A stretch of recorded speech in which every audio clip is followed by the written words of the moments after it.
நிறைய பேரை பாருங்க, பாரம்பரியமா கிறிஸ்துவின் குடும்பங்களாயிருப்பார்கள், கிறிஸ்துவின் பிள்ளைகளாயிருப்பார்கள். ஆனால் வாழ்க்கையில ஒரு சாட்சியும் இருக்காது. தேவனுடைய பிள்ளைகள் எப்படி வாழ வேண்டுமோ அந்த சாட்சி அவர்களிடத்தில் இல்லை. அந்த சாட்சி இல்லாதபடியினால அந்த குடும்பங்களிலே பெரிய இழப்புகளை பார்க்க முடியும், பெரிய பிரச்சனைகளை பார்க்க முடியும்.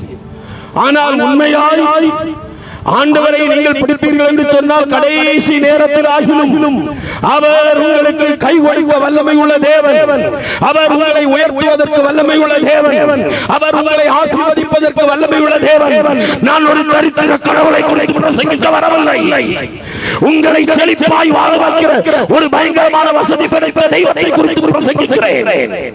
உன் தரித்திரத்தை மாற்றும்படியாய் வந்திருக்கிற தெய்வத்தை குறித்து பிரசங்கிக்கிறேன். கெட்டு போன உன் வாழ்க்கையை ஆசீர்வதிக்கிற தெய்வத்தை குறித்து பிரசங்கிக்கிறேன். ஹல்லேலூயா.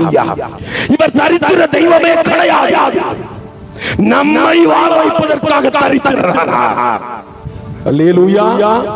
நம்மை ஆசீர்வதிக்கும்படியாய் தரித்திரர், நம்மை உயர்த்தும்படியாய் ஏழ்மை கோலத்தை அவர் எடுத்தார். அவர் யார் தெரியுமா? அவர் வானங்களை படைக்கையில் அங்கே இருந்தார், சமுத்திரத்தின் விசாலத்திற்கு சட்டத்தை விதைக்கும் போது அங்கே இருந்தார், செல்ல பிள்ளையாய் இருந்தார், ஒரே குமாரன். அவருடைய இரத்தத்திற்கு விலையே கிடையாது.